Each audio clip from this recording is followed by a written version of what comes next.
खुदा ने हमें अपनी हुजूरी बख्शी है। परमेश्वर के वचन से चंद आयतें पढ़ेंगे। प्रकाशित वाक्य 1 बाब उसके 4 वचन।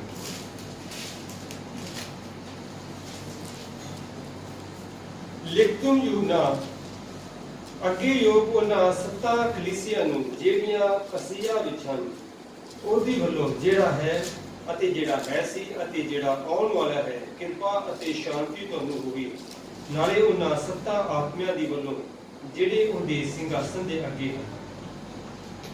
यूहन्ना की ओर से असिया की 7 कलीसियाओं के नाम, उसकी ओर से जो है और जो था और जो आने वाला है, और उन 7 आत्माओं की ओर से जो उसके सिंहासन के सामने हैं, और यीशु मसीह की ओर से जो विश्वास योग्य साक्षी और मरे हुओं में से जी उठने वालों में पहला उठा और पृथ्वी के राजाओं का हाकिम है, तुम्हें अनुग्रह और शांति मिलती रहे। फिर से 4 वचन को एक बार फिर पढ़ेंगे।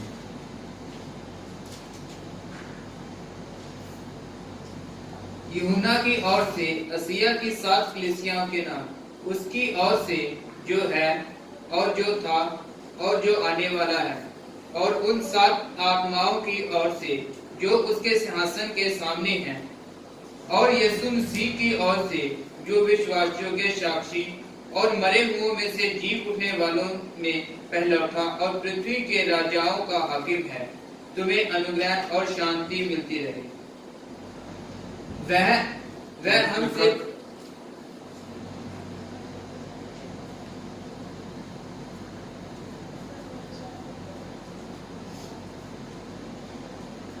तो लिखा कि जो है जो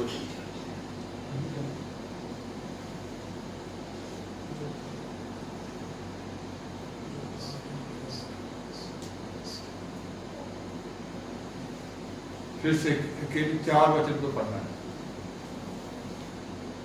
यूहन्ना की ओर से असिया की 7 कलीसियाओं के नाम, उसकी ओर से जो है और जो था और जो आने वाला है, और उन 7 आत्माओं की ओर से जो उसके सिंहासन के सामने है। लिखा है कि जो है, जो था, जो आने वाला है, जो आने वाला है। तो हम जितने खुदा के पास आते हैं, प्रभु यीशु मसीह के पास आते हैं, सबसे पहली बात तो ये है कि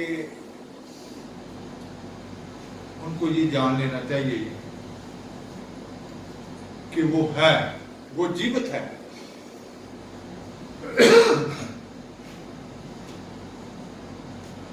वो जीवित है। हम जितने यीशु मसीह के पास आते हैं, जो बुलाए गए हैं, जो चुने गए हैं, जो खुदा की इच्छा को पूरा करते हैं, जब उसकी इच्छा को पूरा करने के लिए बुलाए गए हैं,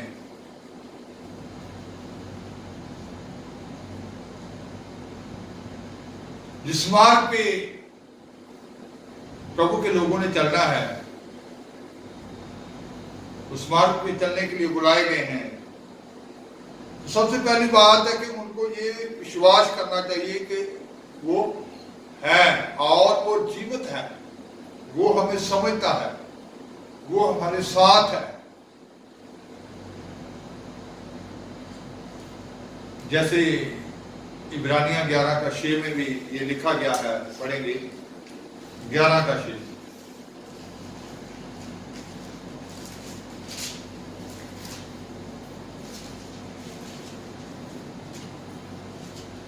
और विश्वास बिना उसे प्रसन्न करना अनहोना है, क्योंकि विश्वास के बिना उसे प्रसन्न करना क्या है? अनहोना है। क्योंकि परमेश्वर के पास आने वाले को विश्वास करना चाहिए कि वह है और अपने खोजने वालों को प्रतिफल देता है। परमेश्वर के पास आने वालों को ये जान लेना चाहिए कि वो है और अपने खोजने वालों को प्रतिफल देता है। दूसरी जिंदगी जो है, जैसा प्रभु यीशु मसीह ने कहा था कि जो मेरे पीछे आना चाहे वो क्या करे, अपनी सलीब उठाकर मेरे पीछे आए। तो इस जिंदगी में, इस सफर में दो बातों का होना हमारे पास बहुत जरूरी है, अनुग्रह और शांति। अनुग्रह और शांति। बगैर अनुग्रह के, बगैर शांति के हम आगे बढ़ नहीं सकते।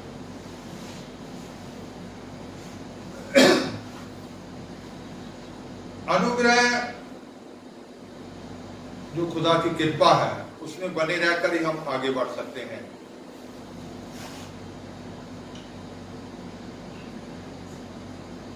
और ये दोनों चीजें जो है, अनुग्रह और शांति, हर एक मसीह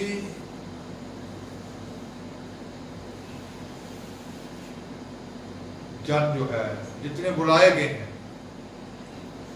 एक एक के जीवन में आगे बढ़ने के लिए ये बहुत ही जरूरी है। तो उसने कहा है कि जो है, तो जो उसके पास आते हैं उनको विश्वास करना चाहिए कि वो है, वो जीवित है, वो हमें समझता है, वो हमारी सहायता करेगा, वो हमें बल देगा, वो हमें ताकत देगा। लेकिन आज हम बहुत सारे, जैसे जी भविष्यवाणी में भी हम सुन रहे थे कि बहुत सारे उसी जिंदगी में चलते चलते बेदलेर हो जाते हैं, बेदल हो जाते हैं। बहुत सारे ऐसे होते हैं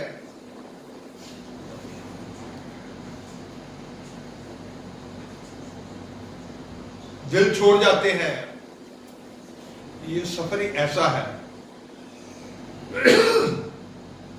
लेकिन उसके अनुग्रह से इंसान आगे बढ़ सकता है, उसकी कृपा से आगे बढ़ सकता है और उसकी शांति से आगे बढ़ सकता है। कब इंसान की शांति उसके अंदर से भंग होती है, कब इंसान की शांति उसके जीवन से जाती रहती है, कब इंसान खुदा की कृपा से गिर जाता है, कब इंसान खुदा की कृपा से बाहर हो जाता है, अनुग्रह से बाहर हो जाता है। तो इस सफर में दोनों चीजों का होना बहुत जरूरी है, क्योंकि उसकी ओर से ही ये मिलती है, अनुग्रह भी और शांति भी।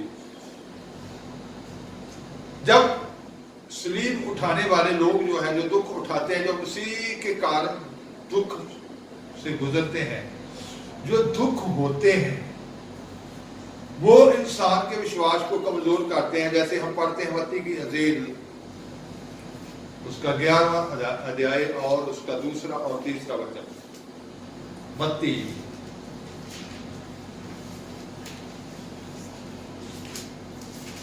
11 का 2 और 3 वचन। यूहन्ना ने बंदीगृह में मसीह के कामों का समाचार सुना और अपने चेलों को उससे यह पूछने भेजा, क्या आने वाला तू ही है या हम किसी दूसरे की बात जो है? तो यूहन्ना ने कैद खाने से, बंदी गृह से यीशु मसीह के कामों को क्या किया था, सुना था। लेकिन उसने ये संदेशा भेजा कि क्या आने वाला तू ही है या हम किसी और की बात जो है। ऐसा क्यों हो? ये यूहन्ना यीशु मसीह के बारे में बहुत बड़ी साक्षी दे रहा है, बहुत बड़ी गवाही दे रहा है।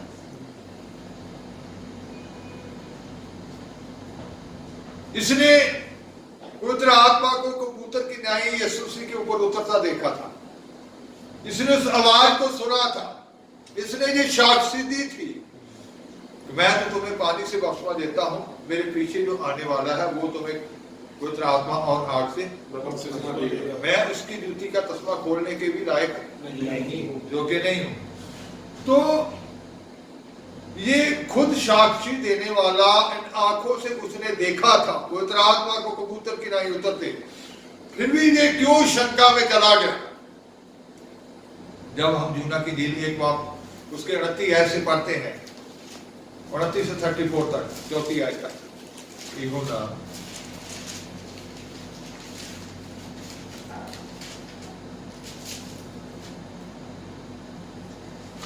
दूसरे दिन उसने यीशु को अपनी ओर आते देखकर कहा, देखो ये परमेश्वर का मेमना है यीशु को अपनी ओर देखकर वो क्या कह रहा है? देखो ये परमेश्वर का मेमना है जो जगत का पाप उठा ले जाता है। जो जगत का पाप उठा ले जाता है। ये वही है जिसके विषय में मैंने कहा था। ये वही है जिसके विषय में मैंने कहा था। ये साक्षी दे रहा है, इसकी साक्षी है ना, पूरे विश्वास से, पूरी दिलेरी से गवाही दे रहा है कि ये वही है जिसके बारे में मैंने कहा था कि मैं इसकी जुत्ती का तस्मा खोलने के भी योग्य नहीं। ये वही है जो आपको पवित्र आत्मा और आग से बपतिस्मा देगा। एक पुरुष मेरे पीछे आता है जो मुझसे श्रेष्ठ है, क्योंकि वह मुझसे पहले था। मैं और तो उसने ये साक्षी दी कि जो मेरे पीछे आता है वो मुझसे श्रेष्ठ है और वो मुझसे पहले था। मैं तो उसे पहचानता न था, परंतु इसलिए मैं जल से बपतिस्मा देता आया कि वह इस्राएल पर प्रकट हो जाए। और यूहन्ना ने यह गवाही दी, मैंने आत्मा को कबूतर के समान आकाश से ये उतरते खुद देखा है। ये साक्षी दे रहा है कि मैंने आत्मा को कबूतर की नाई इसके ऊपर उतरते देखा है। और इन आंखों से उसने देखा उस काम को, और वह उस पर ठहर गया।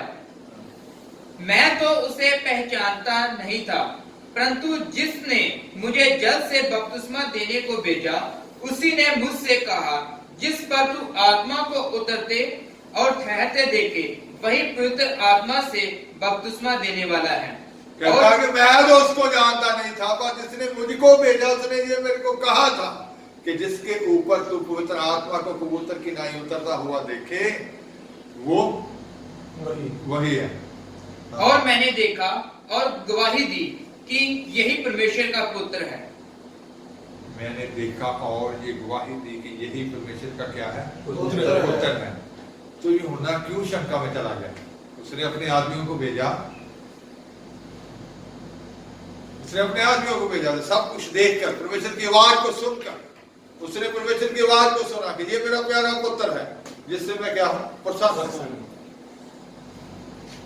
उसने आत्मा को कबूतर की नाई उतरते हुए देखा। आज बहुत सारे चुने हुए लोग, बहुत सारे ईमानदार, बहुत सारे खादम लोग खुदा की आवाज को पहले सुनते हैं, वो देखते हैं, बड़े विश्वास से आगे बढ़ते हैं, लेकिन एक समय क्या होता है कि उनके अंदर भी शंका आ जाती है, बेदलेरी आ जाती है, वो डर आ जाता है, वो भय आ जाता है, वो चिंताएं उनको घेर लेती है कि कहीं वो दर्शन झूठा तो नहीं था, कहीं मैं ऐसे तो नहीं निकल पड़ा, ऐसा क्यों हो गया? लिखा है कि वो यूहन्ना कहाँ था? कैद खाने में था, जिदान में था, बंदी गृह में था। कैद खाने में होने के कारण इसका मतलब उसके ऊपर भारी सताव था, वो भारी दुख में था, वो परेशानियों में था, चिंता में था। ऐसे ही आज भी बहुत सारे सेवक लोग, चुने हुए लोग, खुदा के बुलाए हुए लोग, जब भारी सताव उनके ऊपर होता है, जब भारी दुख उनके ऊपर होता है, तो अपनी बातों पर भी क्या आने लगती है? शंका आने लगती है। जो खुद देखा होता है उसके ऊपर भी क्या आने लगती है? शंका आने लगती है। जो खुद सुना होता है उसके ऊपर भी क्या आने लगती है? जो खुद प्रचार किया होता है, भविष्यवाणी की होती है, खुद दूसरों को तसल्ली दी होती है, उसके ऊपर भी क्या आने लगती है? शंका आने लगती है। कब? जब वो दुख में होते हैं। यूहन्ना भी कहा था, दुख में था, कैद खाने में था, जिंदान में था, तो उसके कारण इसका मतलब है कि उसके ऊपर भी वो भारी दबाव होगा, दुख का, वो दुख महसूस कर रहा हो। आज दुख में ही बहुत सारे लोग जो ईमानदार लोग हैं जो है वो क्या हो जाते हैं? डामाडोल हो जाते हैं। फिर जैसे भविष्यवाणी हो रही थी, इधर उधर मत ताक, मैं तुम्हारे क्या हूं? मैं तुम्हारे साथ हूं, मैं तुम्हारे संग हूं। इधर उधर मत ताक का मतलब इधर उधर देखना शुरू करते हैं कि शायद मेरा एक किसी दूसरे इंसान को सहारा बनाने की कोशिश करते हैं कि शायद मुझे उससे तसल्ली मिले, शायद मुझे उसके दर्शन से तसल्ली मिले, शायद मेरे लिए वो दुआ करे, बहुत बड़ा खादम, शायद मुझे तसल्ली मिले, शायद मुझे शांति मिले। तो इसका मतलब है कि वो इधर उधर में ध्यान भटक जाता है। तो जैसे ये सुना है कि मैं तुम्हारे साथ हूं, इधर उधर मत ताक, इसका मतलब है कि हमें जो खुदा ने पहले बातें कही होती हैं, दिखाई होती हैं, पहली बात जो की होती है उसी के ऊपर हमेशा क्या करना चाहिए, टिके रहना चाहिए, उसी बात में हमेशा खड़े रहना चाहिए कि नहीं, मेरे खुदा ने कहा है। आकाश और धरती टल सकते हैं पर उसके वचन कभी भी टल नहीं सकते। जो उसने कह दिया है सो पूरा होगा।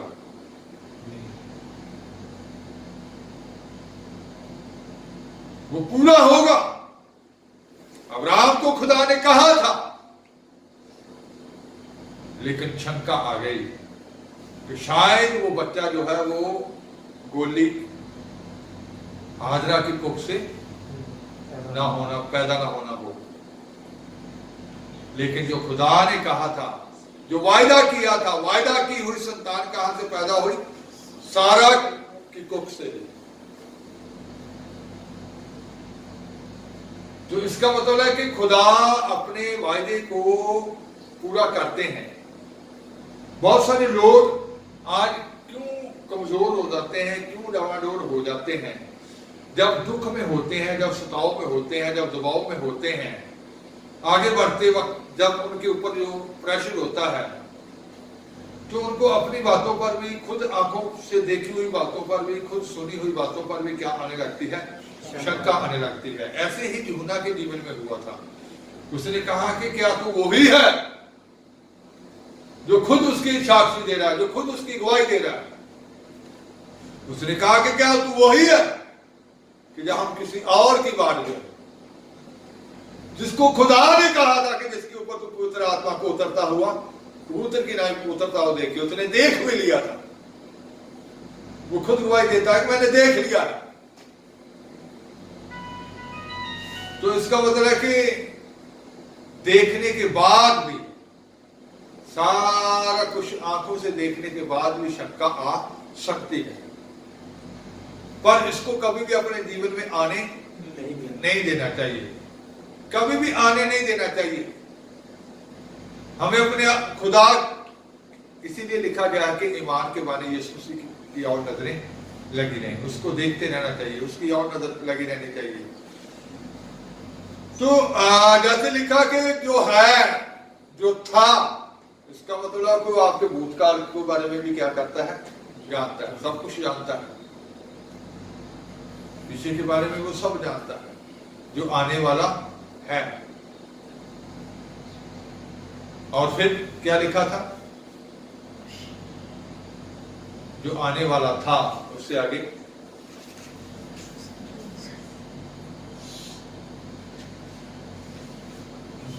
प्रकाशित वाक्य में पढ़ रहे थे।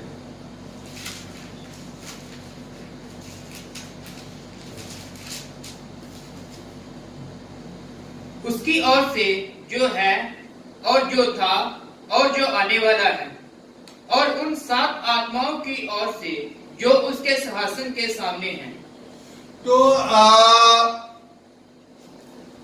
हमें आगे बढ़ने के लिए 2 चीजों की जरूरत होती है, अनुग्रह और उसकी शांति की। जब हम दुख में होते हैं, जो किसी लोग, चुने हुए लोग, बुलाए गए लोग, खुदा के जन जब दुख में होते हैं, तो लिखा गया है कि उनका खुदा भी उनके साथ, जो अगर उसके लोग दुखी हैं तो वो भी क्या होता है? दुखी होता है। जैसे इब्रानिया 4:15 में हम पढ़ते हैं, इब्रानिया 4:15 पहले पढ़ेंगे।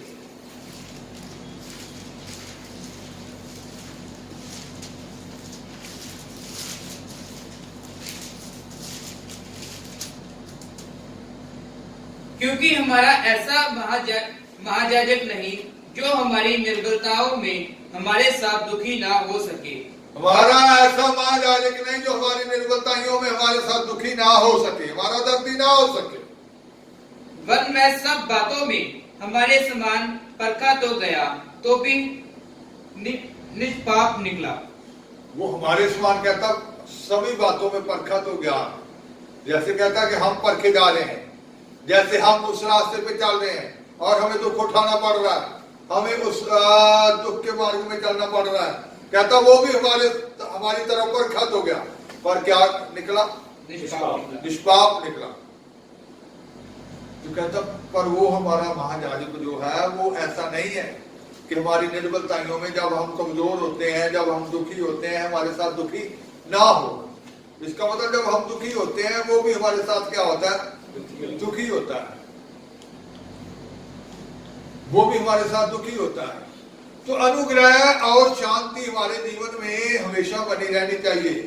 ये अनुग्रह कब इंसान के जीवन में से चला जाता है? कब?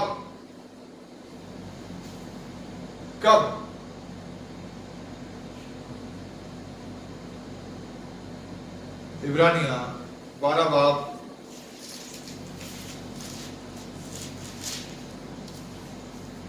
उसके 15वें वचन से पढ़ेंगे। ध्यान से देखते रहो, ऐसा ना हो कि कोई परमेश्वर के अनुग्रह से वंचित रह जाए, या कोई ऐसा ना हो कि कोई परमेश्वर के अनुग्रह से वंचित रह जाए, या कोई कड़वी जड़ फूटकर कष्ट दे और उसके द्वारा बहुत से लोग अशुद्ध हो जाएं। जब कड़वी जड़ फूटती है इंसान के अंदर,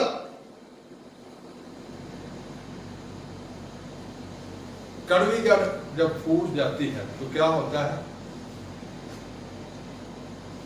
बहुत से लोग क्या हो जाते हैं? अशुद्ध हो जाएं। अशुद्ध होते हैं या दुखी होते हैं। पंजाबी में कैसे लिखा है? ਵੇਖਣਾ ਭਈ ਕੋਈ ਪਰਮੇਸ਼ਵਰ ਦੀ ਕਿਰਪਾ ਤੋਂ ਵਜ੍ਹਾ ਨਾ ਰਹੇ ਅਤੇ ਨਾ ਹੋਵੇ ਭਈ ਕੋਈ ਕੁੜੱਤਣ ਦੀ ਜੜ ਫੁੱਟ ਕੇ ਦੁੱਖ ਦੇਵੇ ਅਤੇ ਬਾੜੇ ਉਹਦੇ ਕਾਰਨ ਭ੍ਰਿਸ਼ਟ ਹੋ ਜਾਣ। अशुद्ध हो जाए, बहुत सारे उसके कारण अशुद्ध हो जाए। कड़वी जड़, जब इंसान के अंदर कड़वाहट आ जाती है फिर इंसान क्या करता है? दोष लगाना, या माफ ना करना, या इंसान के अपने अंदर ही एक युद्ध चलता रहता है जिससे उसकी शांति भंग हो जाती है, जिससे उसकी शांति जाती रहती है। उसके अंदर वो नहीं होता, वो पाप के साथ युद्ध नहीं होता, वो पाप के साथ युद्ध नहीं है, उसके अंदर युद्ध चलता है। उसकी अपनी खुदी या अपनी इच्छाओं के कारण जो उसकी इच्छा होती है, अपनी इच्छाएं होती हैं, उसके अंदर युद्ध चलता है। तो जिसके कारण उसकी शांति जाती रहती है, आगे बढ़ना क्या हो जाता है? कठिन हो जाता है। कुछ उसकी लालसाएं जो होती हैं वो फिर अंदर युद्ध चलता है। अंदरूनी युद्ध जो होता है उसकी शांति को क्या कर देता है? खत्म करता है। तो प्रभु के लोगों को, प्रभु के बुलाए हुए लोगों को कभी भी अपनी शांति अपने अंदर से जाने देनी नहीं चाहिए। कोई भी बात ऐसी अंदर आने नहीं देनी चाहिए जो उसकी शांति को खत्म करे।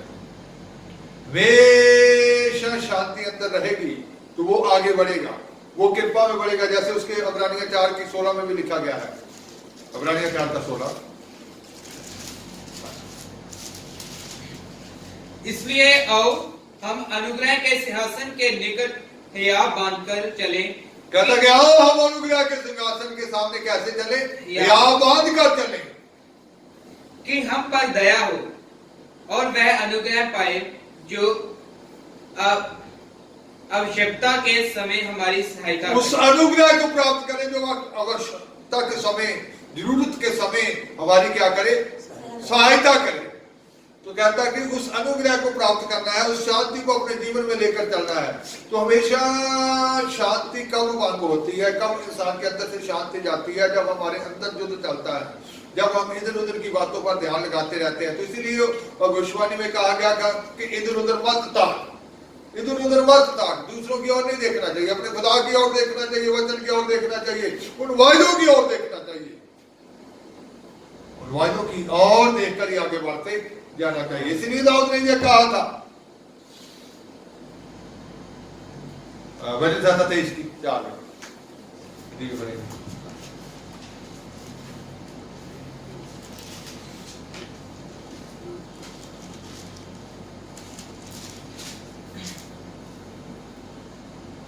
चाहे मैं घोर अंधकार से भरी हुई तराई में होकर चलूं तो भी हानि से ना डरूंगा। घोर अंधकार से भरी हुई तराई, इसका मतलब है कि मेरी चार चफेरे अंधकार ही अंधकार, अंधकार ही अंधकार हो। तो चार चफेरे अंधेरे अंधकार से भरे हुए लोग हो, चार चफेरे अंधकार हो, अंधेरा ही अंधेरा हो। कोई साथी ऐसा ना हो जो प्रभु में चलने वाला हो, कोई ऐसा साथी भी ना हो, दोस्त मित्र ऐसा कोई बहन भाई ना हो, परिवार का कोई मेंबर बना हो जो प्रभु में हो, रोशनी में हो, उसकी बातें दुनियावी हो, वो सारे अंधकार में हो। कहता है कि चाहे मैं अंधकार से भरी हुई तराई में चलूं तो भी हानि से ना डरूंगा, तो भी हानि से ना डरूंगा। डराने वाली बातें आगे आती हो, कमजोर करने वाली बातें आगे आती हो, या बेदल करने वाली बातें आगे आती हो, तो भी कहता मैं किसी हानि से ना डरूंगा, क्योंकि तू मेरे साथ रहता है। तू मेरे साथ रहता है। तेरे सोटे और तेरी लाठी से मुझे शांति मिलती है। तेरे सोटे और तेरी लाठी से मुझे क्या तेरी लाठी और तेरी सोटी से मुझे क्या मिलती है? शांति। लाठी परमेश्वर के वादों को दर्शाती है और सोटी खुदा के वचन को। इसका मतलब हमेशा उसके वादों को देखना चाहिए और उसके कलाम को देखना चाहिए, उसके वचन को देखना चाहिए।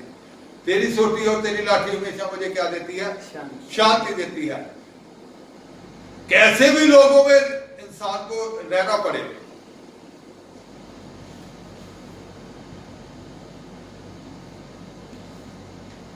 ऐसा नहीं है कि हम सिर्फ उसी लोगों के झुंड में ही सही स्थिर रह सकते हैं।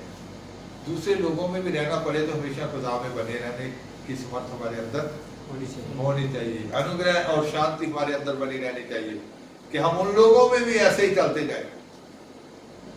तो ये कब अंदर से शांति जाती है? जब इंसान के अंदर वो लालसाएं या कड़वी जड़ फूटती है, जहाँ हम दूसरों को माफ नहीं करते, जहाँ हमारे अंदर ऐसी बातें आ जाती हैं जो अंदरूनी युद्ध होता है, तो शांति जाती रहती है। और फिर उस अनुग्रह से क्या कहता है कि वो अनुग्रह से वंचित ना हो जाए, गिर ना जाए।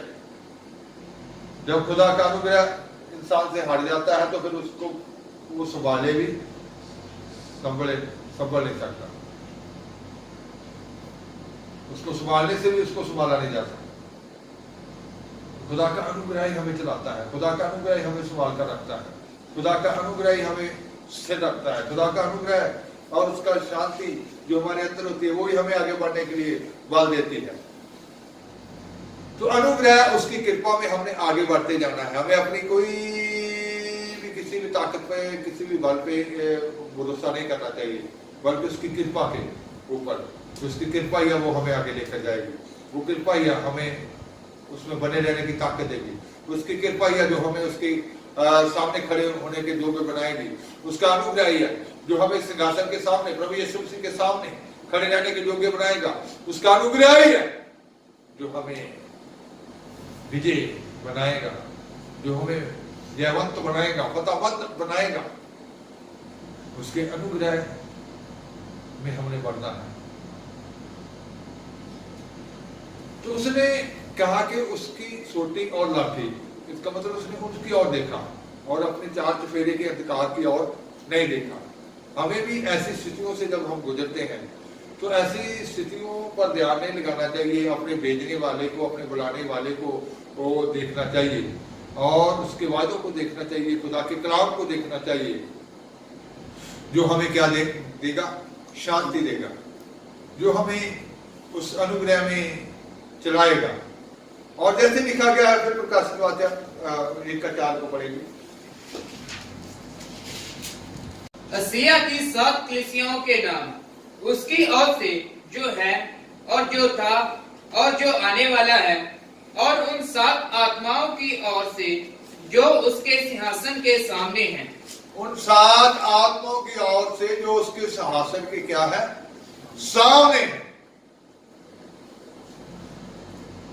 तो यूहन्ना, जैसे यूहन्ना के बारे में हमने पढ़ा कि वो जब दुख में था, जो सताव में था, कैद खाने में था, बंदी गृह में था, तब उसके अंदर वो शंका आई। तो आज भी मसीहियों के अंदर उस वक्त शंका आती है जब वो दुख में होते हैं, जब परेशानी में होते हैं, जब चिंता में होते हैं। फिर उन खुदा की बातों जो उन्होंने आंखों से देखी होती है, जब सुनी होती है खुदा की बातें, उन पर भी क्या आती है? शंका आती है। जैसे यूहन्ना को आई, बेशक वो शंका आई, पर यीशु मसीह वो ही था जो यूहन्ना ने जिसके बारे में साक्षी दी हुई थी। शंका ने उसको नहीं बदल दिया। आपके अंदर आने वाली शंका जो है उस खुदा के काम को नहीं बदलेगी।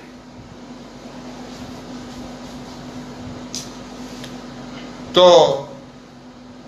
फिर उसने कहा कि उन 7 आत्माएं, ये जो 7 आत्माओं का जिक्र किया गया है प्रकाशित वाक्य 5:6 में पढ़ेंगे।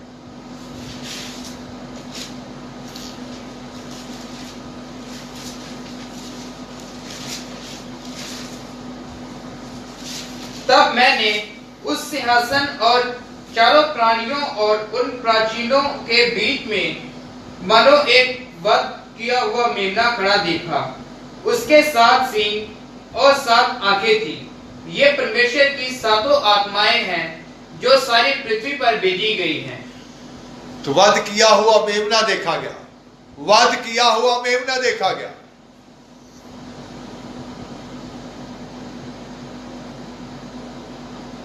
ये क्या है? उसके 7 सींग और 7 आंखें थी। वध किए हुए मेमने के 7 सींग हैं और कितनी आंखें हैं? 7 आंखें। 7 आंखें हैं। ये परमेश्वर की ये सातों परमेश्वर की आत्माएं क्या है? 7 आत्माएं हैं जो सारी पृथ्वी पर भेजी गई हैं।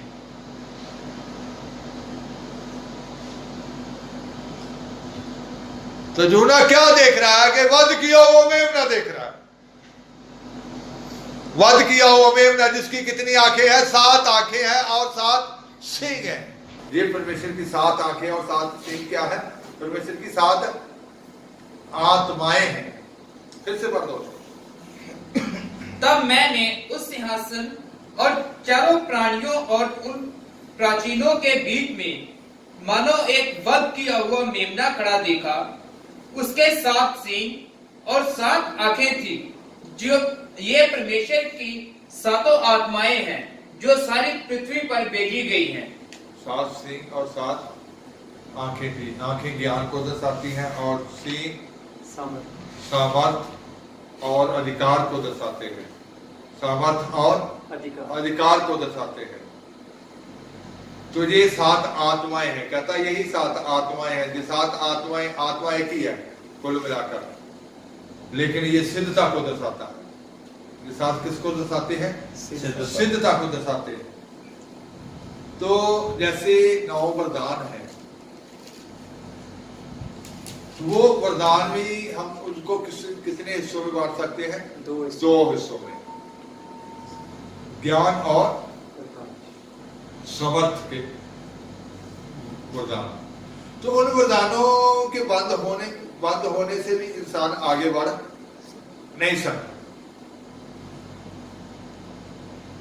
वो 9 जो है वो कितने हैं? 2 ही हैं, ज्ञान और सामर्थ्य के। जैसे शिफा का वरदान, चिंगाई का वरदान, चमत्कार का वरदान, विश्वास का वरदान, ये कौन से वरदान है? सामर्थ्य के।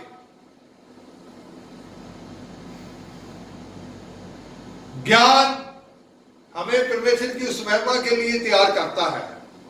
ज्ञान के वरदान जो है, जो ज्ञान है, स्वर्ग की महिमा के लिए तैयार करते हैं। स्वर्ग से उतरने वाली महिमा के लिए तैयार करते हैं। तो इनका रुकना भी इंसान का आगे बढ़ना क्या हो जाता है? रुक जाता है। ज्ञान इंसान को नहीं मिलेगा तो वो रुक जाएगा। स्वर्ग का वरदान उसके जीवन में कार्य नहीं करेगा, विश्वास कमजोर हो जाएगा तो आगे नहीं बढ़ेगा, रुकेगा। तो आज हमें उस अनुग्रह से और शांति में बने रहकर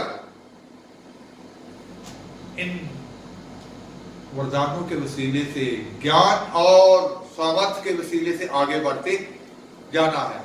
ये ज्ञान हमें दिलेर करेगा, ये हमें बेदिलेर नहीं होने देगा। उसका वचन हमें दिलेर करेगा, खुदा का कलाम हमें दिलेर करेगा। ये समर्थ हमारे विश्वास को बनाकर रखेगी, हमारे कमजोर विश्वास को हमारे जीवन से निकाल कर हमारे अंदर उस दृढ़ विश्वास को पैदा करेगी। इस समर्थ के वरदानों को भी हमारे अंदर होना बहुत जरूरी है, इसका कार्य हमारे अंदर होना बहुत जरूरी है। तो इन वरदानों से भी हम आगे बढ़ते हैं और आज आगे बढ़ने के लिए हमें उस दुख के समय में भी यही वचन, ये ज्ञान हमारी क्या करेगा? सहायता करेगा। कहता कि वो 7 आत्माओं जो उसके सिंहासन के सामने हैं, ये 7 आत्माएं सिद्धता को दर्शाती हैं। ये वो मेमने की 7 आंखें और 7 सिंह है जो ज्ञान और समर्थ और अधिकार को दर्शाती हैं। ये 7 आत्माएं हैं। तो आज हमारे पास भी वही ज्ञान होना चाहिए, वही समर्थ और अधिकार का होना हमारे पास भी जरूरी है, जिससे हम आगे बढ़ सकते हैं। इनके बगैर भी हम आगे कभी भी बढ़ नहीं सकते, इनके बगैर हम आगे बढ़ नहीं सकते। इसलिए इनको हमने प्राप्त करना है, इनको हम अपने जीवन में लेकर चलना है। ये काम करना छोड़ देंगे तो तब भी इंसान रुक जाएगा। बहुत सारे लोग होते हैं जब उनके जीवन में ये रुकावट आती है, वो कहते हैं हमारी पहले वाली दुआ नहीं है, पहले हमारे जीवन में ऐसे होता था, अब नहीं है। तो इसका मतलब है कि कुछ ना कुछ गड़बड़ जीवन में आई है, जो रुकावट आई है। तो कभी भी अनुग्रह और शांति हमारे जीवन में नहीं होनी चाहिए। हमारे अंदर वो माफी वाला दिल, कुड़त्तन की जड़ नहीं पैदा होने चाहिए। हमेशा माफी वाला दिल होना चाहिए और हमेशा हमारे अंदर वो प्यार, खुदा का प्यार होना चाहिए, जिससे हम उसके अनुग्रह में बने रहते हैं और आगे बढ़ते जाते हैं, तो शांति से आगे बढ़ते जाते हैं। पहला ग्रंथियां 2:7 भी पढ़ेंगे।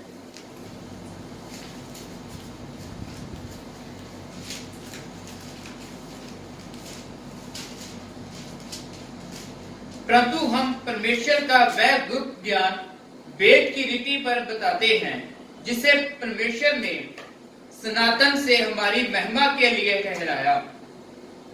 परमेश्वर का कौन सा ज्ञान? गुप्त ज्ञान। गुप्त ज्ञान। तो इसका मतलब वो ज्ञान हमें प्राप्त होता है, कहता कि हम उसको सुनाते हैं।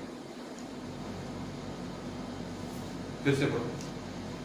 परंतु हम परमेश्वर का वह गुप्त ज्ञान वेद की रीति पर बताते हैं, वेद की रीति पर बताते हैं, जिसे परमेश्वर ने सनातन से हमारी महिमा के लिए ठहराया। जिससे परमेश्वर ने सनातन से हमारी महिमा के लिए क्या किया गया था?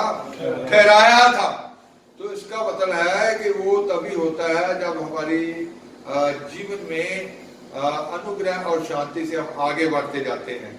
जीवन में किसी किस्म की रुकावट आती है तो ये सब बातें भी क्या हो जाती हैं? रुक जाती हैं। तो हमेशा शांति हमारे अंदर बनी रहनी चाहिए। अपनी शांति को कभी भी अपने जीवन से मांग नहीं होने देना चाहिए, या अपनी शांति अपने जीवन से कुछ नहीं देनी चाहिए। कोई भी ऐसी बात जो हमारे अंदर से शांति को छीनती है, उसको अपने जीवन में आने नहीं देना चाहिए। उन बातों के ऊपर ध्यान नहीं देना चाहिए, अपने खुदा की ओर ध्यान देना चाहिए। जब इंसान ज्यादा सोचता है इधर उधर की बातों पर, इधर उधर देखता है, तो फिर उसके अंदर की शांति जाती है, जिससे वो आगे बढ़ने में उसके लिए क्या हो जाती है? दिक्कत होती है, रुकावट आती है। तो ये रुकावट नहीं आनी चाहिए, आगे बढ़ते जाना चाहिए।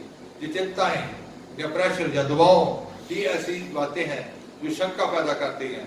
आपने देखा होगा, सुना होगा, फिर भी विश्वास में शंका आ जाती है, जैसे यूहन्ना के जीवन में, क्योंकि वो कैद खाने में, बंदी गृह में होने के कारण इस बात में शंका में आया। उस दुख के कारण, उस सताव के कारण ही इस शंका में आया जो उसने देखी हुई थी।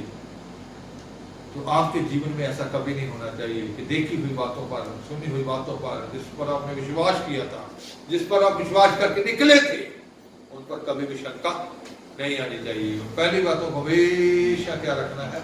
याद रखना है और आगे ही आगे बढ़ते जाना है, ताकि हम उसके सिंहासन के सामने खड़े पाए, उसके आगे, उसी के सामने पाए जाए। तो आज अपने जीवन में उस अनुग्रह से शांति के आगे बढ़ते जाएं और खुदा की महिमा पुस्तक करते जाएं। आशीर्वाद